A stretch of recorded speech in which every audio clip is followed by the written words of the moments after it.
welcome everyone to MATHurdays. Math's so fun. We do it on Saturdays. Today I've got for us a math routine called Clothesline Math and a rich task that explores the basics of starting to talk about probability with young students, but it's applicable all the way up through high school prob stat. So hope you enjoy the low floor, high ceiling task. I am going to go ahead and make sure you all have access to the slides.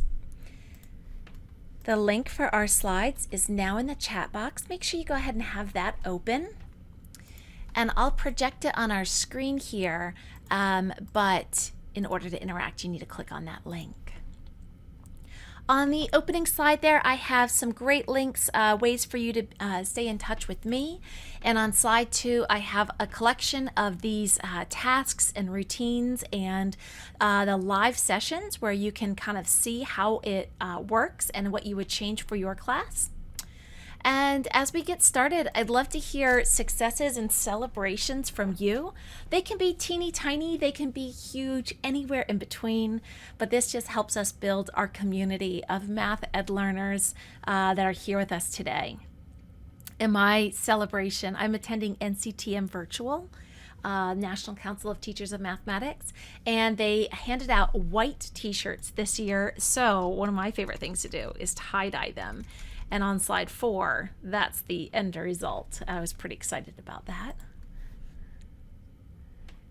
So come on down, join us on either slide 3 or 4, and you can add a text box there to tell us about your successes and celebrations. But you're not limited to text. You can use images, GIFs, Bitmojis, and more.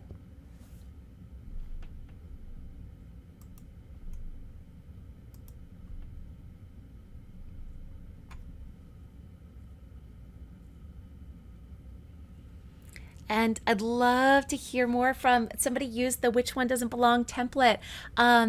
What were the things that you liked about it? What would you change for next time? Hi, it's Kathy. I participated with you a while ago, and I thought I'm just going to dive in and do it. I've done which one doesn't belong with teachers before, so I loved how you have slowed it down into the 3 and the accountability goes up. So that was really well received, and I experienced it as a teacher. The things I forgot to do, I did the green highlighted box, but I forgot to tell them that they could turn it orange if they didn't want to talk, or even highlight and respond to somebody else's responses. So I'll get better at it. But thank you so much. Well, that's so exciting to hear that you used it. And I use so many what is it called? Unspoken protocols in mind that I try to make a little bit more kind of known to teachers. But much like when you walk into a face-to-face class, teachers just have these natural parts of their teaching that they will happily explain, but they don't, expect it to be like everyone does that. But there are so many wonderful little tiny intricate details to teaching. Well, I'm excited to hear about your success, Kathy. Laura, how's concurrent learning going? Buenos dias. Good morning, Teresa. We've been doing it for, I think this is our 3rd or 4th. I lost track. But it's taken me a while because I always feel like my virtual kids don't get as much attention from me as my in-person kids do. And I always walk away feeling really bad about that and not being able to give them like the time and attention that they need and deserve. And so I feel like this week I'm really proud of the fact that I felt like I was starting to give them as much attention as my in-person kids. It's the little things. That's so wonderful to hear that. We as teachers, we're always so reflective on our own teaching practices, but to hear that you noticed it and you're finding success there is just so exciting to hear. Congrats on that. Yeah, so somebody else said that they found this webinar. We've got a lot of people here who come fairly regularly and also some new folks. So if that was you, if you're new, we'd love for you to turn on your mic, say, who it is and what you hope to get out of this. Yeah, hi, I'm Stacy Kind. Like I said, I just found this in the last couple of weeks and I saw your website. So I was really excited to attend because you've got some nice templates. And so I'm hoping to generate some new ideas for my courses. Well, welcome. And we've got some other ones here. Somebody played fraction tracks with their students. This is such a fun game. I played it with my own third grader. How did it go? Hi, Teresa. It's Colette. I did it as just something when we were testing, and I basically to teach the students how to play it. They played against me, and once they got the hang of it, it's like, oh my goodness, they got so competitive, and it was really funny because when it started out, they're like, oh, I don't want to do anything with fractions. And then I'm like, no, you want to do this. And once we got into it, they loved it. And they slaughtered me. It was like, I think by the time we were done, it was like 10-5. So it was a blast. Thank you. They appreciated it. That's so exciting to hear. I love that game. And it's so funny that the simple little things that we do to change things up virtually. I know in that version I used emojis, and that made like such a big difference for my own little kids. But maybe next I have to put in Minecraft characters or Hatchimals or something else like that. All right, folks, let's jump into our math routine. Our math routine today is from Clothesline Math. And it starts on slide 6. So what you'll do, and if you already know, go ahead, this is very open, but what you'll do, there's boxes at the top. You will insert your own number. Now really stretch your thinking. Don't just throw in a number that you know right away where it goes on this number line. Stretch yourself to think of a number that you have to sit and think for a minute.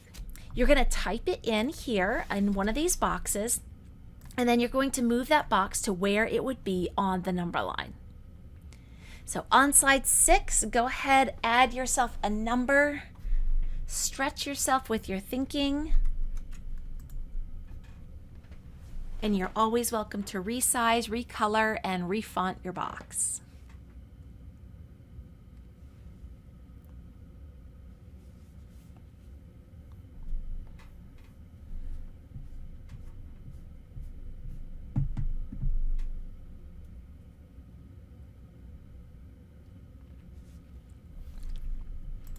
If you are just joining us, welcome, glad you're here. In the chat box is the link for our slides today.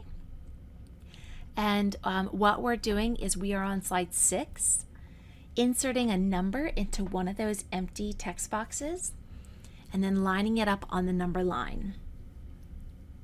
And really stretch, try to think of a number that you've got to ponder over for a minute.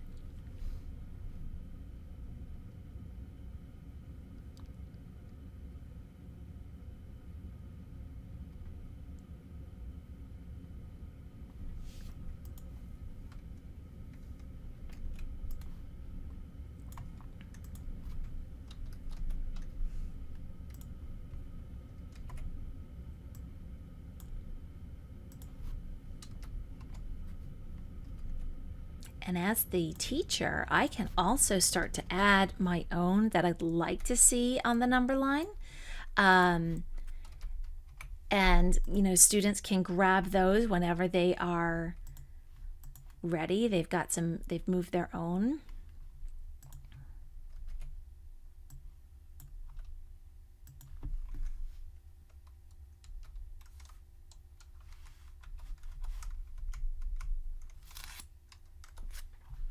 And this also helps to just generate some more ideas.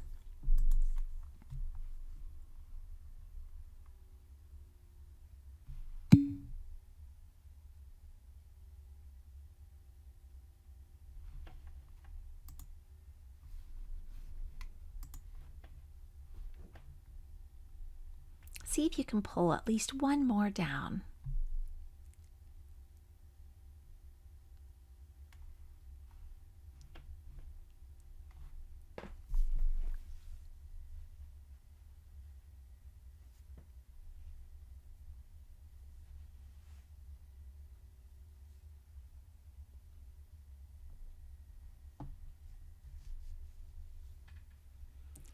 And as those are coming in, I'm going to highlight a couple of these that we're going to talk about.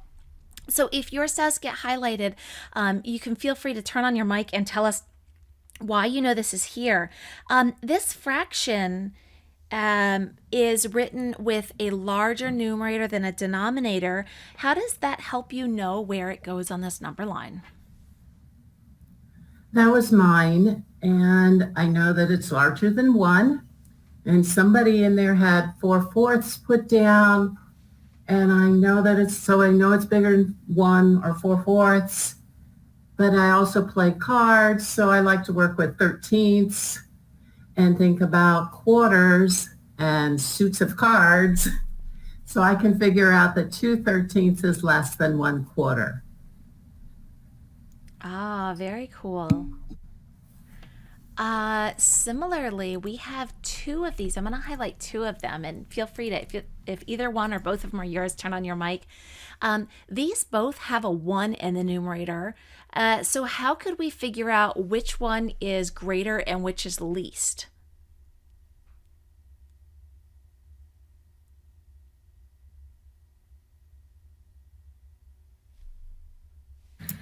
Hi, Teresa. It's Raha. My fraction is 1/4. I started writing 0 and 2500ths because I've been working with a couple of kids that I tutor, and we have been talking about decimals on the number line, and that that after 2/10 you can also have 2500ths. You can still have those places. So as I started writing that, I was like, wait, that's also 1/4. So I went ahead and wrote 1/4 after 0 and 2/10. Just a couple of I also wanted to write 1/5, but somebody already did it before I could finish typing. I know that 1/4 is greater because the denominator is less than I'll look the at 2 fifths, very which different means my ones pieces so are that much it stretches larger. their mind to think flexibly about why they're that was a actually lot. quite similar.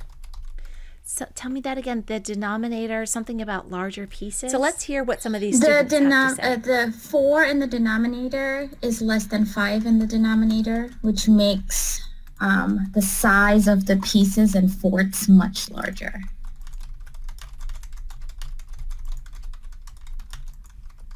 Perfect.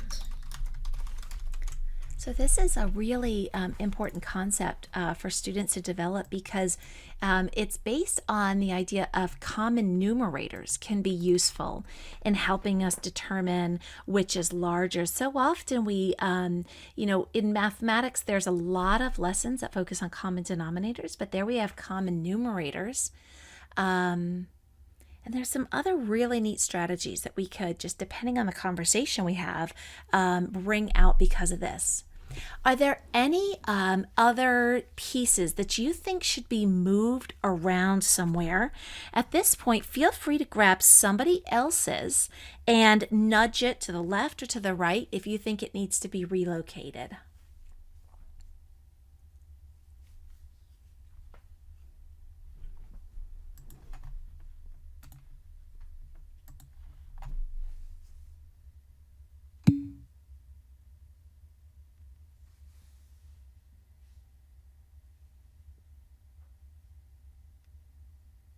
And then we could even have discussions about why we think 4/5 should be there, how we could know if it deserves to be just a little bit more to the right or a little bit more to the left. We can even get into those things. But this number line, what it does is it allows every student an anonymous way of showing their biggest stretch. So if you're looking for a great formative assessment that says, hey, let's stretch, let's come up with some fractions that are even more intense than we've done in class. And there's an example up there of 77/78, which is a great stretch to really show thinking about what they know about benchmark fractions. So if you have any other feedback on ways you could use this in your class, feel free to put it in the chat box. You're also welcome to turn on your mics. What other kind of gems, what other uses do we have in this interactive number line?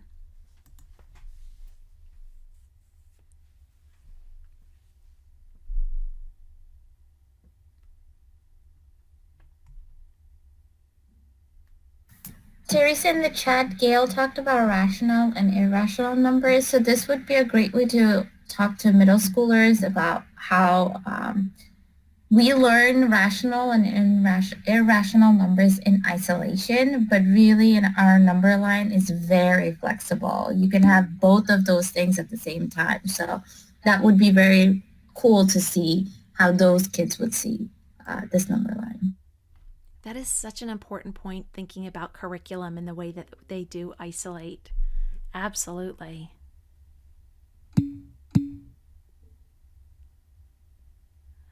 Stacy, are you a trig teacher, early calc teacher?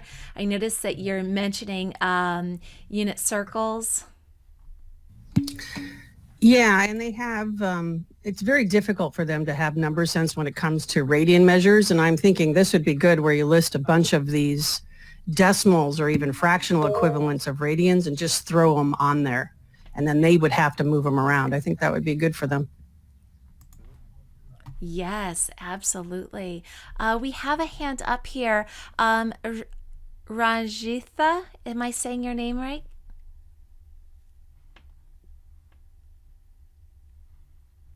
Feel free to turn on your microphone.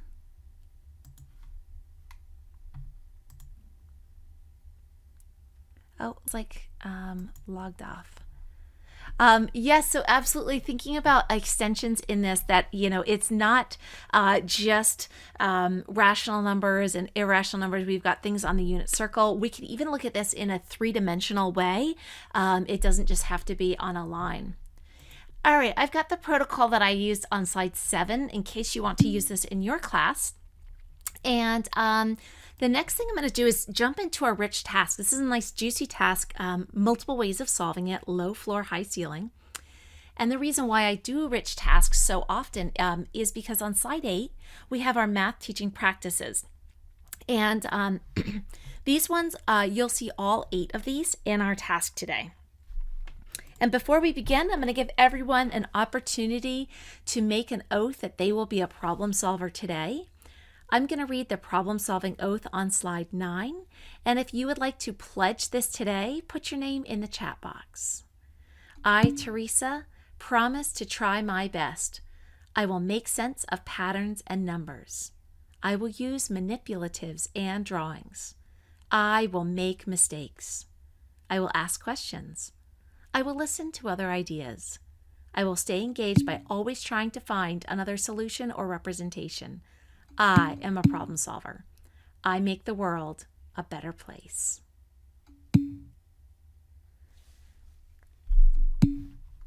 I'm already seeing some names in the chat box. It's a wonderful opportunity to hold yourself responsible for all these great mathematician ways of thinking. And here's our task. This is our juicy task. It's on slide 10, and I'll read it out to you also. It says, Stan, the ice cream man, has a little beach buggy. He rolled it across 2 miles of shoreline every day, selling 99-cent ice cream sundaes. On the first day of summer, DeMarco said that he liked the big ice cream shop at the top of the sand dunes because it had more variety. But Stan smiled and said, My beach buggy might be small, but you can order a different 99-cent sundae every day of summer. DeMarco did not believe it, so he smiled a sly smile and said, Challenge accepted.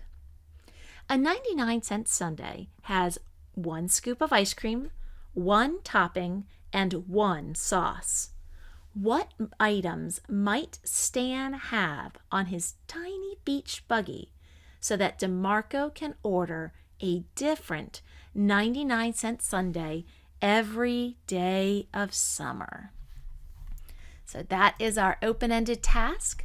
The breakout rooms are below. You're welcome to head in there and work together with your team on those. I'll set up the breakout rooms and you're going to automatically just move right into them. This program just has you go right into it. Raha, did you have a question? I wanted to clarify something, if that's Yeah. okay. When you say summer, because a teacher summer is usually just 1 month, should we count 3 months as a summer? Oh, isn't that just a fun question? You and your group can make that decision. Okay. If we have any Phineas and Ferb lovers out there, you all know one of the Oh, answers, yes, but for there are sure. so many. Alrighty. I'm going to go ahead and start our breakout rooms. Here we go.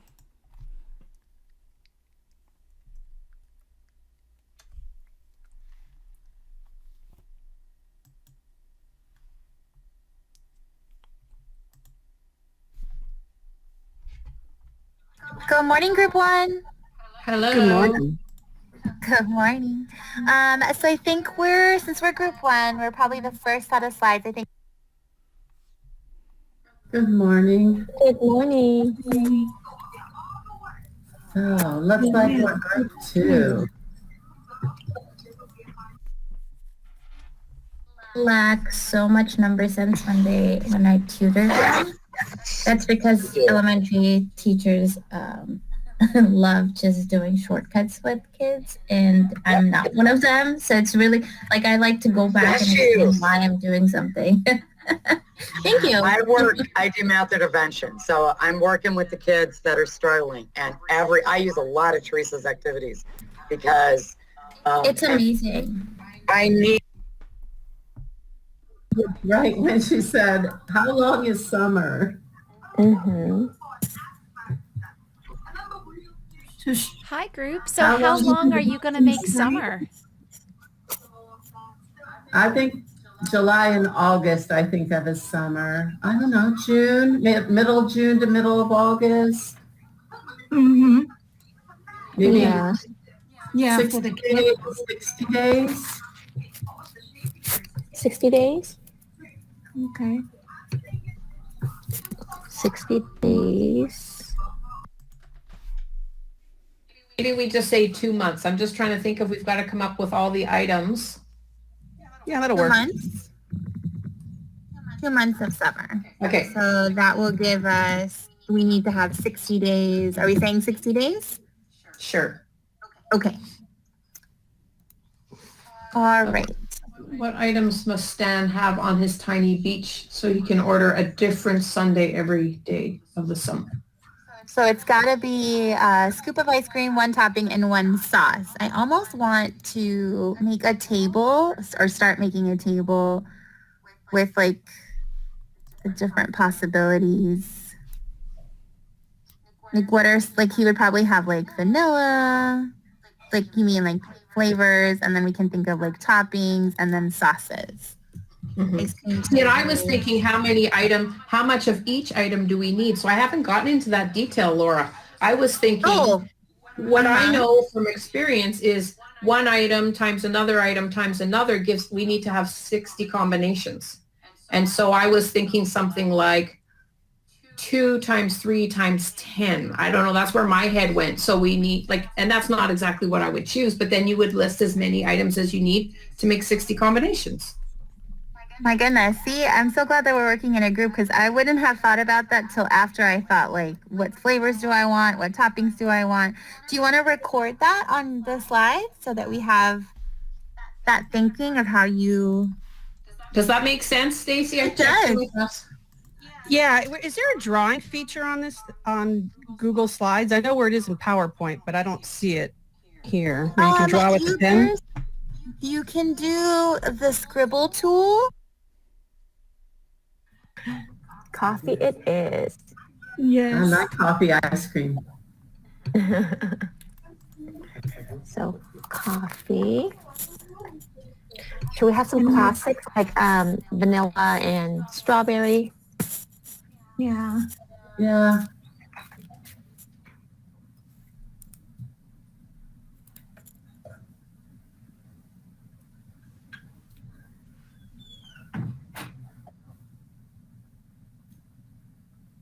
So if we went with 4 flavors of ice cream, Mm-hmm. then let's see. What kind of toppings would we have?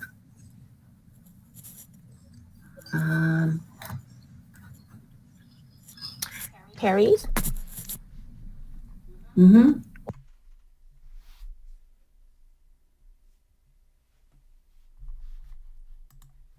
Hello, welcome. Can you hear me okay?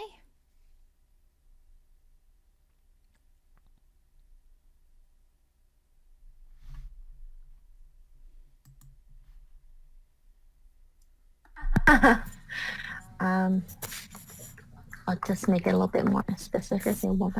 Oreos, yes. Yes. Put the Oreos on. Okay. With ideas and number sense, and he has never been given that opportunity until this year. So I feel like it's important to help the kids build that number sense for sure. Your students All are right, out we fast, can- Dr. Wills. Yeah, I know. We'll probably keep talking about it. All right, so should we start with how many days we want to count as summer days? Yes, that was such a good question, by the way. That was like, because I was thinking the same thing. I'm like, 1 month, 2 months, 3 months. They took my three. I've been teaching for too long. They took my 3-month summer. They got it down to 2. If they get their way, it'll be 1 or 6 weeks. Yeah, ours is like a month and a half, basically. Yeah, that's about So what let's it do is. summer for kids. You all get to pick All your right. summer. Like, this is a teacher's dream, right? So make it what you want it to be. By the way, Teresa, I like your picture of you and your daughter. That's cool. Oh, thank you. It's cute. Okay, so Raha, what do you want to do? You want to do 1.5 months, 2 months, 3 months? I was going to say just because there's a student involved, I'll go ahead and share the slides. I was going to say 3 months just for the kid. All right, let's do it. Okay, so 3 months. That would give us approximately 90 days. 4, but it's every Sunday. So I was Oh, thinking okay. like 4 weeks times I'm 3. looking at, okay, but he's saying, hang on, I got to go back and reread the problem. Okay. Because I thought it was a different Sunday for every day. Oh, hold on. Let's see, but you can order a different, Yes. That'll work too. Sorry, and I I added guess 4 cherries. rows. Oh, thank you. Cherries would be good. Coconut. Coconut, thank you. Well, where I am, we have like, you put all the chocolate bar stuff on. Reese's Pieces, you know, Yep. Heath there's bar. lots of stuff. Reese's Pieces. Chocolate bits. Oh, even the little mini marshmallows, my kids have like that. Ooh, marshmallows. I'll take away strawberries and put marshmallows.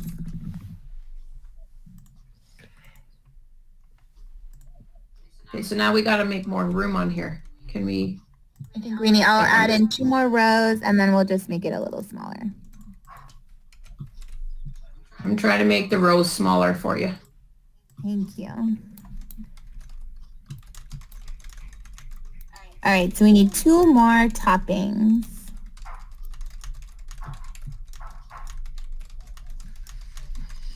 Gummy bears, maybe?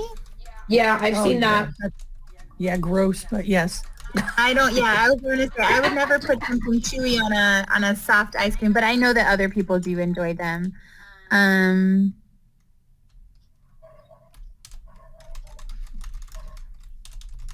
How about cookies? Ooh, dough? That's Cookie or okay, cookie dough? cookie dough bits. Again, gross, but people like it. Exactly. I'm very classic. Like, I just want vanilla and fudge. All right, so we've got our 2, and then we've got 10, and then we've got our 3. I only see 9. Oh, Toppings. are we missing? Hold on. 1, 2, 3, 4, 5, 6, 7, 8. You're right. We need 1 more. Thanks for catching that. Here, I'm going to move the table across a little bit and then bump it up so it takes less space. There you go. Move it up. Yep. Oops. And then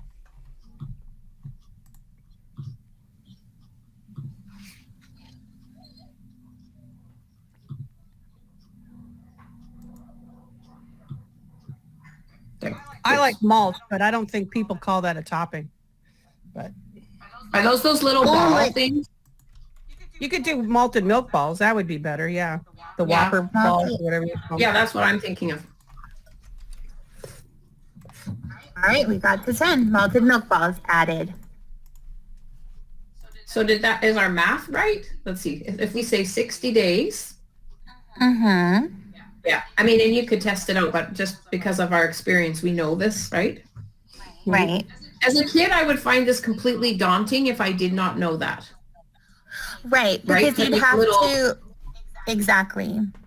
You'd have to make a chart and the little arrows and the list and stay organized. It would probably paralyze me. I would get started and then I would probably stop and say whatever. Right, because you'd have to build, I'm going to see if I can try to capture, like you'd have to do, she's got a diagram manipulative because you'd have to build like a tree diagram in order to show how we got to 60. Right. Okay, and where did you say that, Laura? Where are you getting? If you go up to slide 11, if you go up to slide 11, she's got them all hyperlinked.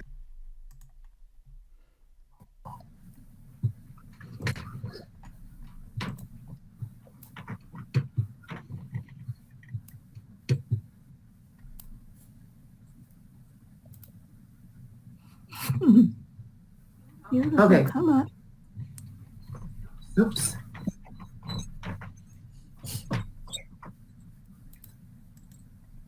That's what I need to do. Okay, there's a caramel sauce. Okay.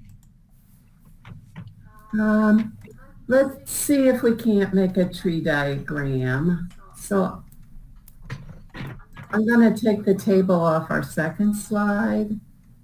Mm-hmm. And see if we can't get a tree diagram made. Okay. Okay. So here's toppings, sauces, and we need pictures of our, there is a wait a minute, elbow connector. Let me think.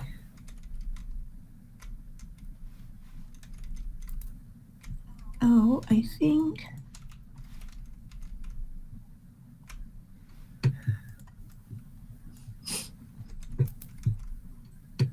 Shape, table, chart.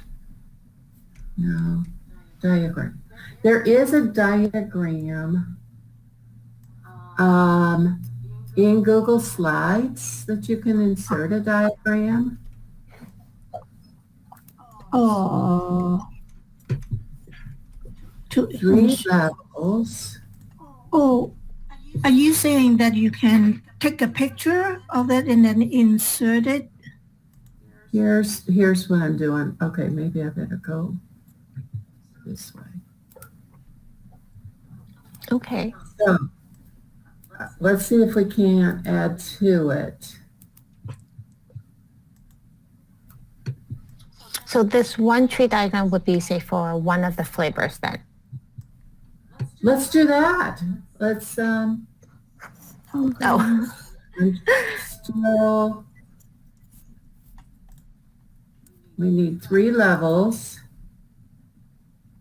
but I need to add some, let's see. One.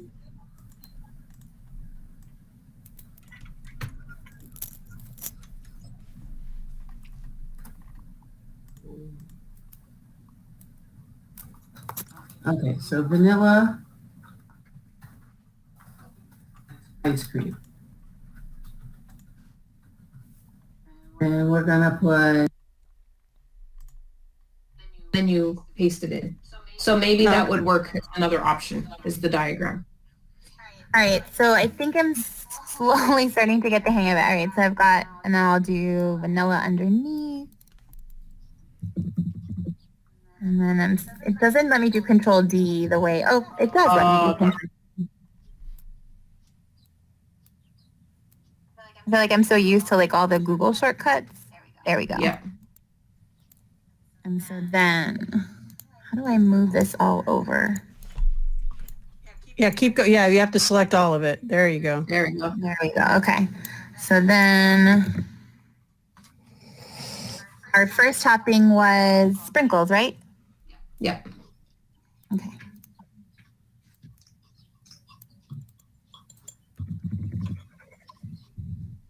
Oh, on slide 14, somebody put in a diagram.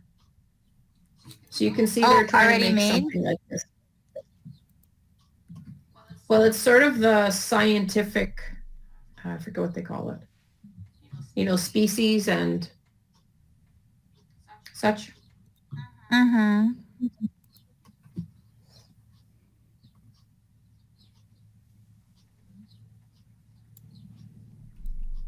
You're doing great, Laura. Sorry, it's slow. I'm slow. Like, I feel so slow compared to like how I would do this in Google Slides. But this is exactly how slow students would take, if not longer. For sure. For sure. I also feel like I might have like made the boxes too small and like now I'm gonna run out of room. Mm-hmm.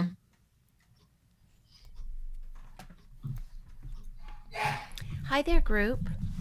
Hi. You know, it's really interesting when we play around with new tools online. And I can't help but think about like the skills that our students are going to need when they move out into their world. And you know, one way of looking at it is like it does take so long to learn a new tool.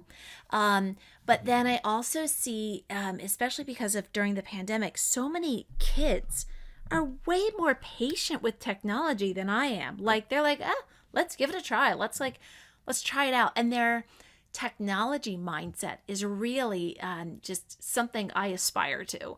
And so I kind of wonder about, you know, what are the ways that we can use real tasks to give students those experiences in, you know, playing with the tech.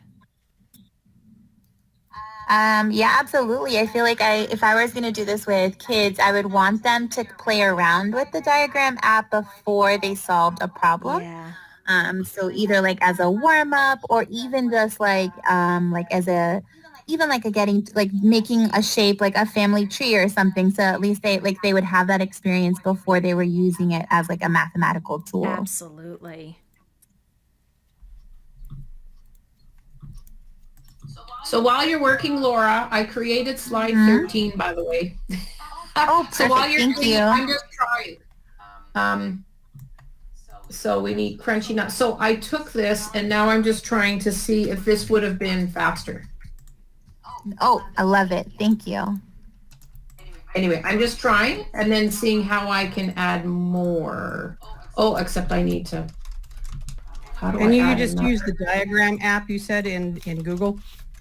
Yeah, I just went up to insert diagram and then I chose a hierarchy thing.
Hello, everyone. Welcome back. Welcome back.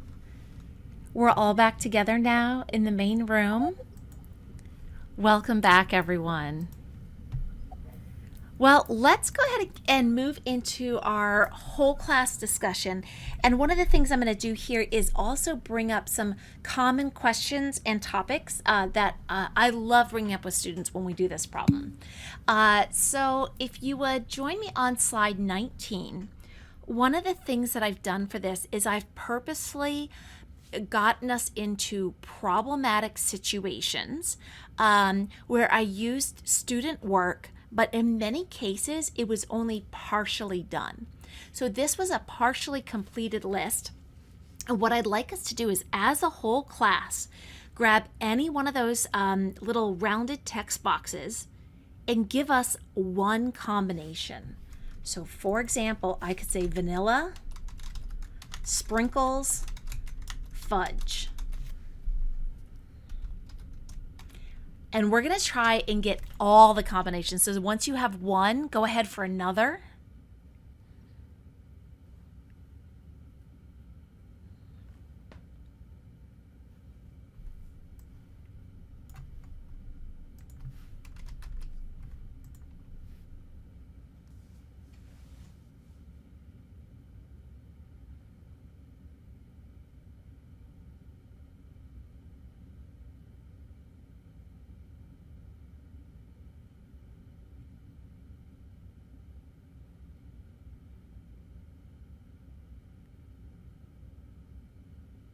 And the challenge is going to be to continue trying to find yet another and yet another.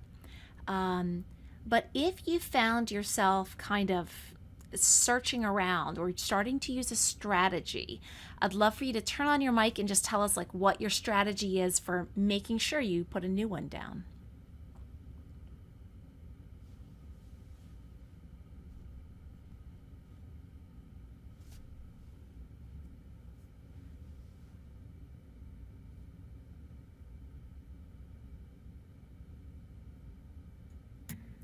Teresa, if I were doing this as like a new mathematician learning how to find combinations and permutations, I would like kind of use an order. Like I would do vanilla first and all the vanilla, first topping, first sauce, vanilla, second topping, first sauce, vanilla, second, something like that, like an order that way. So we're getting a kind of a systematic way of doing things. Let's go and a challenge for everyone. Try to find two more that aren't listed and add them. If you want to move things around, you can.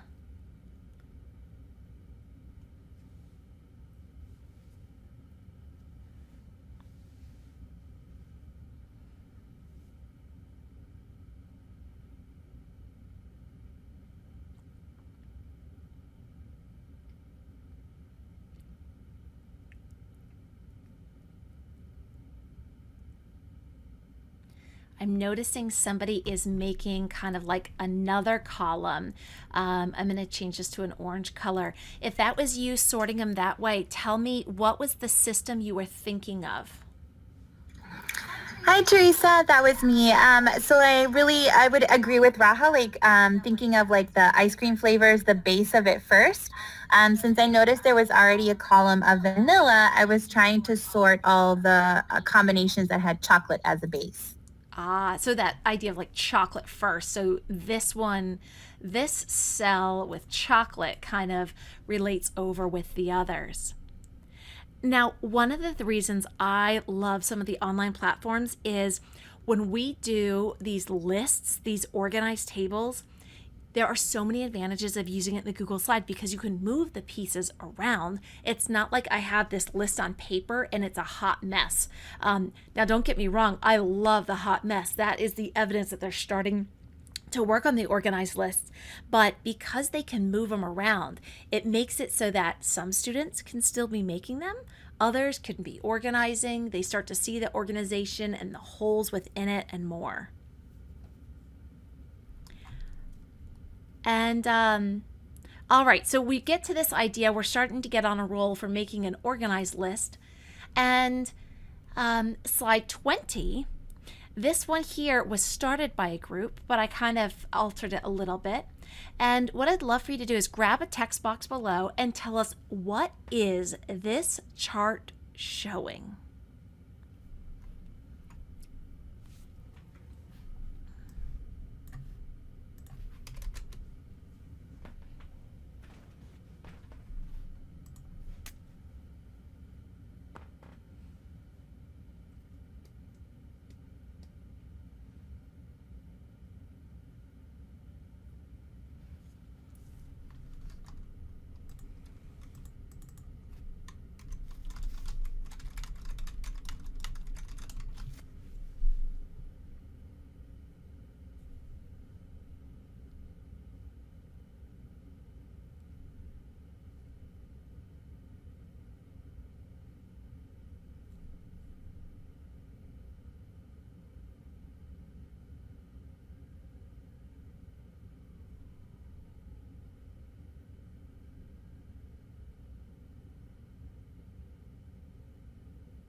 And I'd love to hear, I've changed one of them to my favorite color, mint chocolate chip.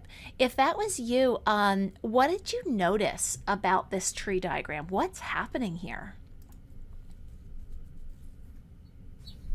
Their choices for toppings are not the same under vanilla and chocolate, so it looks like, like I said, I thought they got stopped in mid-thought. Maybe they would catch it, but yeah, right now they're just listing toppings, it looks like, as opposed to thinking about the tree diagram. And this is one of the #1 ways that students begin to explore a tree diagram. And so, much like before when we were coming up with all the different ways that we could make this, just with what they're showing, what are the possible toppings? Feel free to grab one of these little lists here and tell me, with just what they're showing, let's not reinvent the situation. What are some possibilities?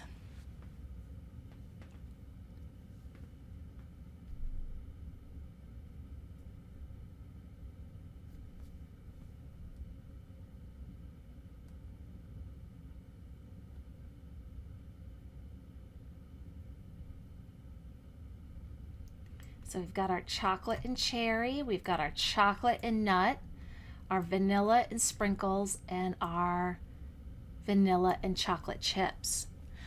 But are those all of the possibilities? And if you were to think, like, let's change the colored boxes, which ones are missing? Like, what do you think should be here? Put those in green. What should also be an option?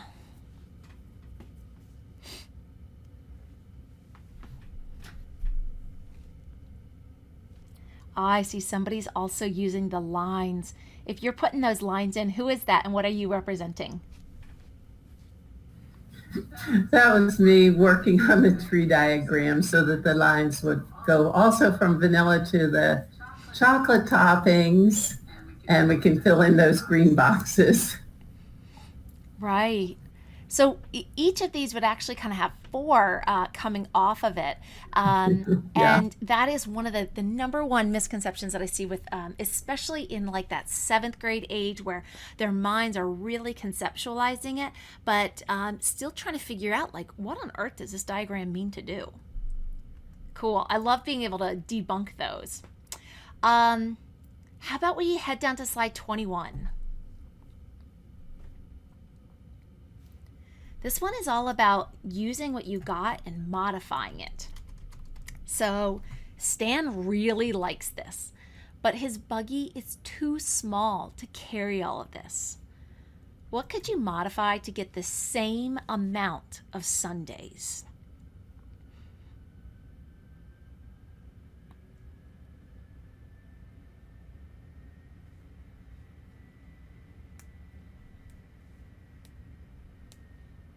So part of this is thinking about, like, What's too big? What things are smaller?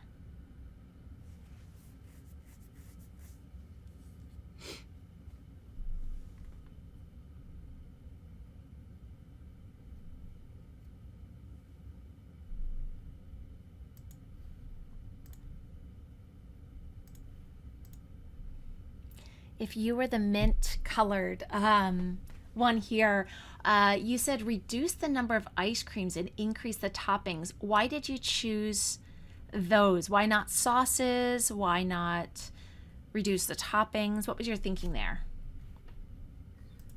In our group, we were talking about keeping the ice creams low because that way he only has to refrigerate 2 kinds of things and save room for the toppings, which most of the toppings don't need to be refrigerated. So he could probably get more of those on his cart. So we're thinking about the context of the problem now. What if we eliminated 3 ice creams? Where would we have to put extras? And so what we're doing now is we're starting to think of an abstract way of figuring out, gosh, how many did we get? What happens when we move something over? And I believe it was group 1 was talking about a multiplication strategy that they found out. I'm going to bring your slide down here so we can kind of talk about it. But would group 1 talk to us about slide 22 and what you learned about multiplication?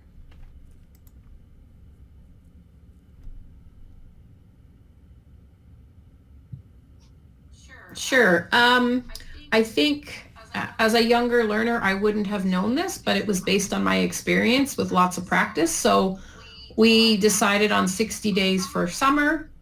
And then we said, whatever we choose, the 3 numbers, or which end up being 3 factors, need to multiply with a product of 60. So we played around with different options and decided that we would take a smaller number of ice cream due to the storage in his small buggy.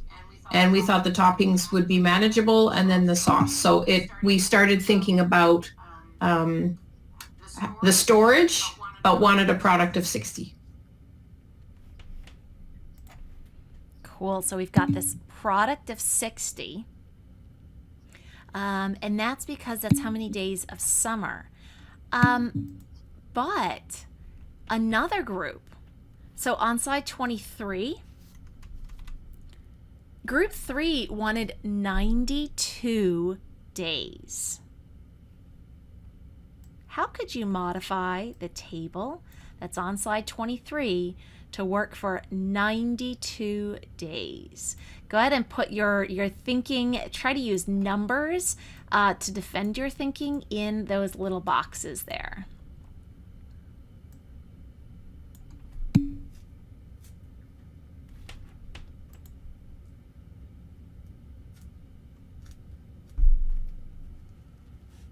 How can we modify that for 92 days?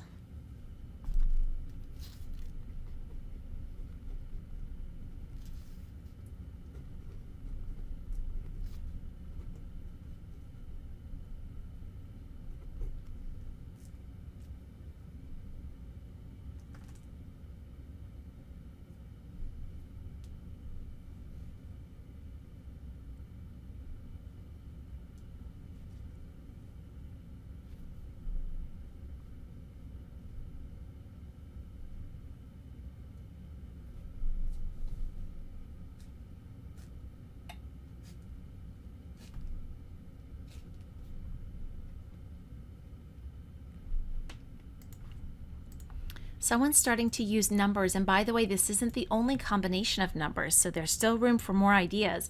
But what do you mean by 2 by 2 by 23? If my math is correct, that's what I'm working on right now. I'm aiming for 92 as the product. And so I divided 92 by 2 just to see what I would get, and I'd get 46. Divided that by 2 and I got 23, and I thought, okay, that's a prime number if my math is correct. So I thought I need 3 numbers that multiply. So that's what I just quickly chose. And then I would choose maybe 2 ice cream, 2 sauce, and then 23 toppings. Oh, cool. I would really like this one. I'm a big toppings person. So like you've convinced me that your method there, it doesn't take a whole lot of room on a little beach buggy, and it works great for those of us who like toppings. Let's see what other combinations. And, you know, if you think about the problem, we just need to have enough for 92 days. So the context here is really important.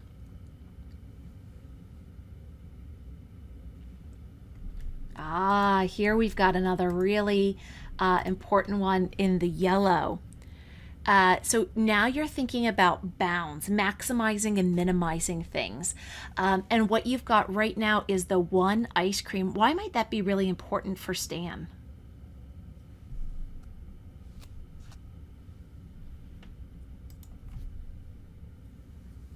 Again, it just limits, storage on the thing, also what he has to order. So he only has to keep track of one ice cream. Ah, nice. And so I'm going to do one more modification. Let's leave the green and the yellow there. So you don't mess with those ones, but just feel free to write others. What if we change this to 100 days? How many different combinations can we get? Go ahead and start putting your factors in there.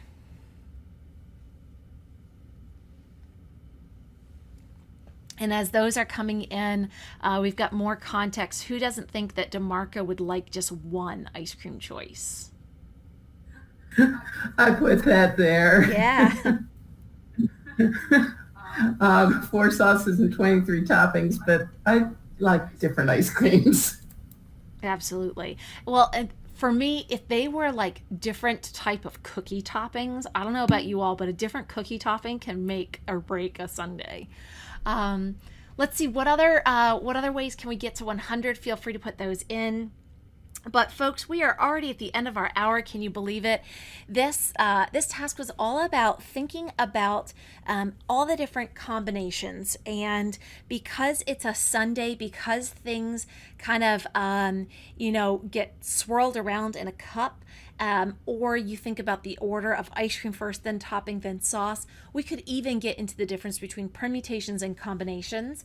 But one of the important things here is looking at factors and the product. And this is the fundamental counting principle, where it says that you just multiply all three. But one thing that I find that too many textbooks don't take advantage of is the idea of, well, what if it's just at least 92 days? How can we make enough that we have at least 92 days, 92 sandwiches, or whatever else the problem is? And the other one is modifying it. So if I reduce the number of ice creams, what does that mean I have to do to the others? And those are two areas that I tried to highlight here. They match up with the questions on slide 24. And, one big element of this type of activity is so often as teachers, I know that I would sometimes skip right to the tree diagram, but the making all of the different options like we did on slide 19 is so important to them understanding the why behind it all. All right, folks, it's been a pleasure. If you want to chat more, I am happy to stay on. If you have questions or you want to see other things, pop them on slide 26. And it was an absolute joy to be here with you all today for MATHurdays.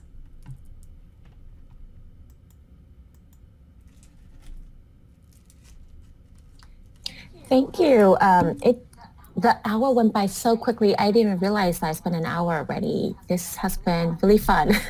That is one of the things that I love about the interactive pieces. I know I talk a little too much still. My goal is to talk less, but when the students are in breakout rooms, when you're the ones like always doing something, even during the talking, it really is engaging and it makes the time fly.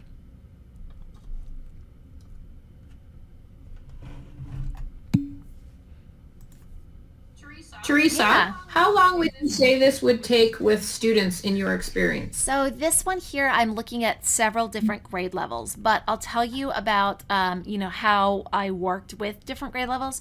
On slide 19, this is how I start with fourth graders. in Virginia, we have standards where they're just starting to get into this idea of an organized list. And I want there to be some chaos. So I would spend a solid just day on them, like a whole 45-minute period of them like trying to come up with all the combinations and work to make this organized list. And then that might just be the fourth grade standard, that they don't go into the fundamental counting principle or the tree diagram, but that they start to systematically see order. In seventh grade in our state is when it becomes important that they know how to find n for probability. So this is kind of their way of doing it. And they also need to know how to make a tree diagram. And I could see them starting off with the activity on slide 19, but most groups being ready to move into something more challenging within the first 5 minutes or so. And then them working on how to create tree diagrams for the rest of the class period, and then kind of going back and forth between like the misconception we made on slide 20 back to slide 19, and kind of back and forth between those over a day. But even after that full day activity, I think that some students would have a strong understanding of it, but others would need some more practice. So day 2, I might have those who've shown mastery work on modifications of it, like how would this be modified, and other groups still showing that they can make that organized list and make that table. So it kind of depends on grade level and their background. I went around that question. What else can I answer? Okay, thanks. And on slide 20, our group tried to do something like that too, but we couldn't figure out how to add more options. So is there an easy way that you could show us quickly how to add, like from the vanilla, more options? How do you quickly add another box? Or you just duplicate and move? And I was hoping that the lines would just go with it. I have been searching online for a great platform that does that. I found plenty that require you to use an email address, but not just straight up like an app ready to go for it. So I haven't seen something as beautiful that you're looking for that I'm also looking for. I would copy and paste, and it would take a little while. And I don't think that the online platform yet is there with tree diagrams. I would be much happier paper pencil, holding it up to my camera and taking a picture of it. But once it gets there, I know we'll be ready for it. That's what I said to my group too, that trying to find a good flow chart or organizer took a lot of time, and then trying to manipulate and maneuver and duplicate and drawing the branches, that took more time. And then I thought, man, paper and pencil drawing out the tree diagram would have been quicker. It would just, and it'll be done with. Too bad that, Google Sheets or Excel doesn't have a formula where if you have your 3 columns or however many choices we have, just type in columns and then it just converts it for you. Yeah, you know what though? I'm starting to kind of think about the mathematics behind it. And if we had done something more where we have to copy and paste it. So I'm kind of trying to do that on slide 21. Oh, yes. Because I have to copy and paste it, like I've got my 4 there, and I need to duplicate it. I think that might actually be showing multiplication because I have to do the copy. So I wonder if the tech is making us kind of see it a little bit better. I don't know. I'm still on the fence on that one. Yeah, because the big thing for me is you don't want the technology to hinder the flow of the math reasoning. Totally. Right? And actually, I think you've got a point there, Teresa, that it does show groups of, and because you have to duplicate, you're actually getting at the thinking. You're reproducing the choices for vanilla to the chocolate. And so if we were going to go to a third one, maybe I would like shrink these up. So we've got some sauces now. I'm going to be really original and call them sauce 1, sauce 2, sauce 3. Love it. But now, because I have to make so many copies of these, I wonder if that's going to help them think about like what's happening here. So there's a copy for that one. There's a copy for that one. I've got to fit them all in. Right. And I get it, the magnitude. Yeah. Right? Like, and so it can get a little messy, and I think that that's another maybe advantage and disadvantage of using this. We could definitely resize the pieces. But that magnet. But Teresa, if you're trying to show combination, you could change the color of sprinkles, and then the sauces that go with the sprinkles can be that color. The sauces that go with the chocolate chips can be that color. I automatically went to, because you have been such a strong advocate for Google Slides. Like that's what I was doing. I know that I could have used a chart, but this was so much easier. And our kids by now know how to do this. Yeah. I think the color adds a really nice dimension because our subconscious pays attention to color. Yeah. And so I think that would be an enhancing feature for sure. I'm really enjoying this. I'm just thinking about on Thursday and Friday, working with some fifth graders and asking them to, hey, you know what, go open a new tab, find a recipe for me and look at what the ingredients are. So we were looking at customer units of capacity, and the students who I was working with, they didn't know how to take an image. They didn't know how to paste it into Google Slide.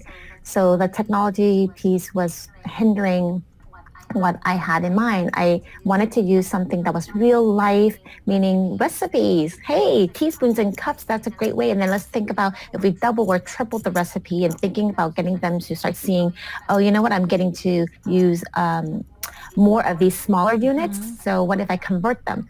But that technology piece, even just copying or taking screenshots of the recipe became a barrier. You know what, Amy? Teresa, you should share your first, one of the first things you taught us how to do that scavenger hunt with the technology. Yes, I have a couple things that I'd recommend for that.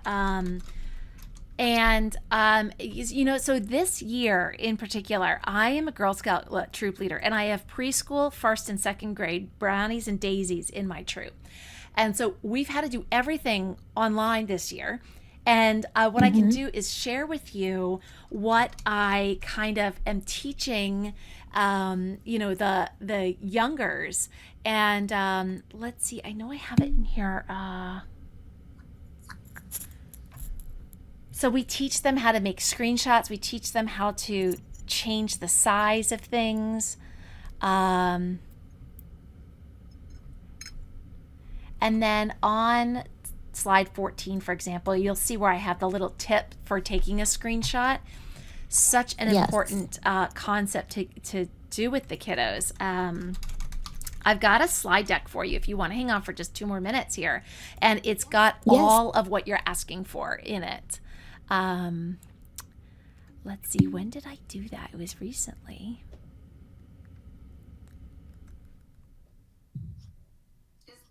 Teresa, is that the thing with the farm? The farm is one of them. Okay, because I just saw that with a session you did up here in Canada. That was very cool. Here it is. I just did this one with Elk Grove. I'm going to just verify that this is it, and then I'll give you the link for it. So what we did here is we did the... Elk Grove, is that in California? Yeah. That's our neighboring district. Oh, yeah, I'm doing a lot of work with them right now. Oh, that's amazing. So one of the things that the kids will do is they will make a funny farm. And the purpose of this is that they learn to drag and drop. They learn to stretch. But because the directions say to make it funny, if they accidentally rotate, it's like, sweet, that was part of the thing. If you, took this little silo and you made it like warped, that's cool because the directions are to make a funny farm. So it's all about like using all of the tools and Control D to duplicate. Another thing that we did is screen captures. So the kids make a Control Z superhero, and Control Z is like what you do to undo mistakes. And so the kids are also going in and they're finding like backgrounds and they're finding images, they're putting it in, and then they're hitting Control Z to undo it. Another one that they do is a dance off where they pull these little characters down into their session.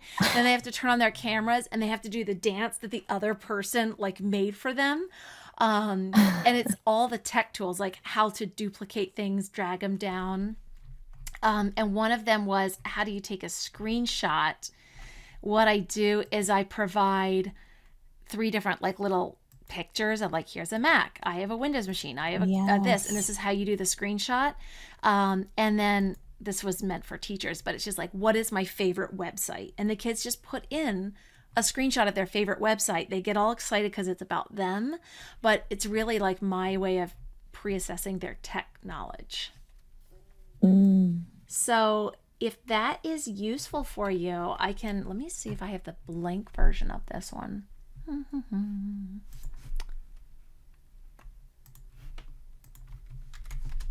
I put the link to the slide deck in there.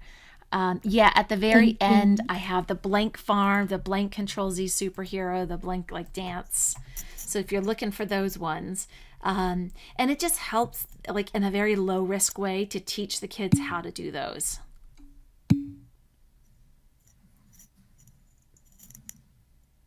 Oh, thank you for sharing. Yeah, I didn't know how to teach it because I'm looking at my keyboard, but I can't tell you what your keyboard looks like. And I'm thinking, oh, right now I can't think at the top of my head what your shortcuts would be. So, but okay, instead of doing this, let's just start doing this. Okay, since Branding Camera is not working for you, let's insert shapes. Yeah. So I just gave you the ones with from this team. There's a lot of like teachery stuff on it, but the important thing is if you scroll down to the bottom, that's where the blank ones are. So like 171 is where the blank farm is and more.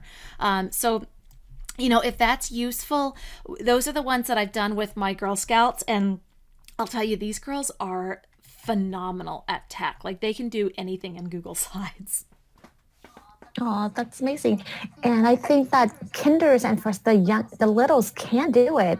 It's just given the time to do it and the space to do it. This is amazing. Thank you so much, Teresa. Sure. Yeah, the power of Control Z.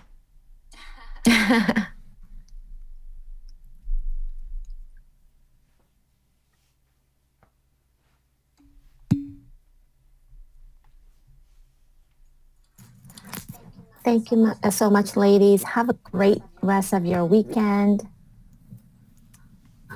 You too. Thanks, everyone. Happy MATHurdays. I put one question down on the virtual parking lot. So sorry. I'm going to come to it right now. Let's see. Online manipulative that has a number line to add weights on. So that kind of like I want to do dot plots, but then we can have a fulcrum and it balances or doesn't balance. So it's like a balance, but it has a variety. Yeah. There's 2 that are coming to mind. Let's check out Mathagon. They have a lovely balance, but I think what you're looking for is a little bit different. Yeah, I don't want a weight balance like just 2 pans. Okay. Not a pan balance, but a number line kind of balance. Are you looking for like finding the mean? Yes. I feel like I have seen one. Let me look at my virtual manipulative bank.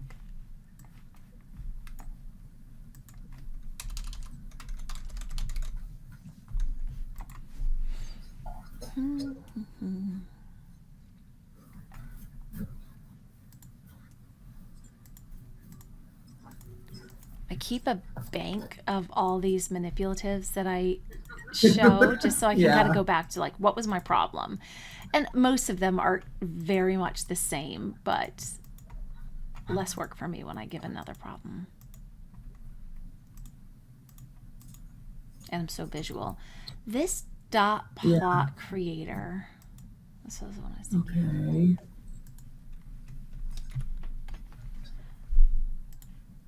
Okay. But yeah, that's- it looks like it's categorical and it's not going to give you the balance. No. But I know exactly what you mean. And I feel like I want to create it. Yeah, But I don't know how to do that. Desmos does have somebody made something, and it's what I'm using at the moment, but I can't. It doesn't modify really easily with little bear counters, and you have to balance the bears. So I'll just keep using that for the moment, but if you ever find one, let me know. I absolutely will. I think that there's so much to be said. You know, we've done a problem before where we had to find the mean and everybody had the exact same. I think it was everybody had 20 and you were trying to figure out what the mean was. And so many people were still adding them all up and dividing. And I was like, we need to go back to the conceptual level. Yeah. Right. Okay.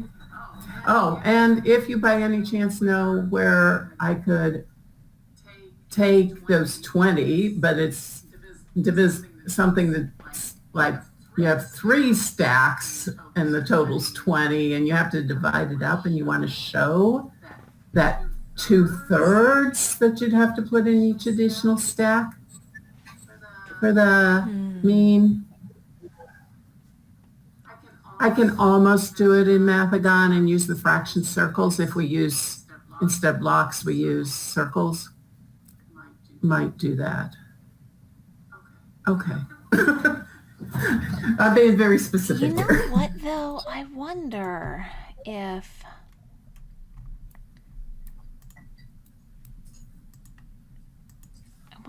this...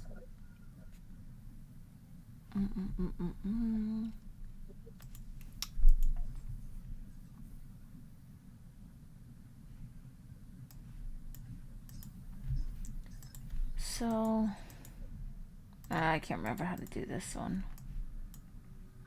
I haven't used that one.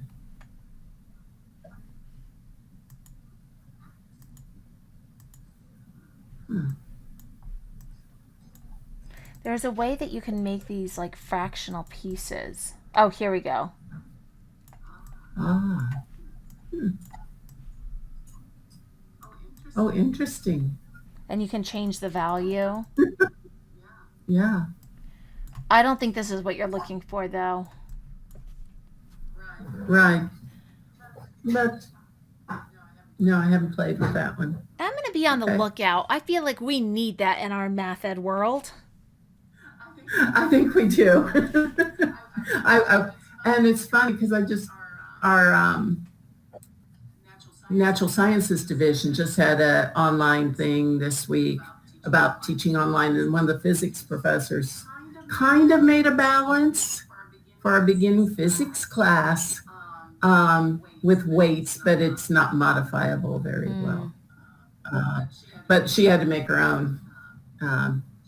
She did some JavaScript. It's been a little while since I broke out the true programming code. No, and I haven't gotten there. So, okay, thank you. Yeah, sure thing. See you later. Bye-bye. Bye-bye.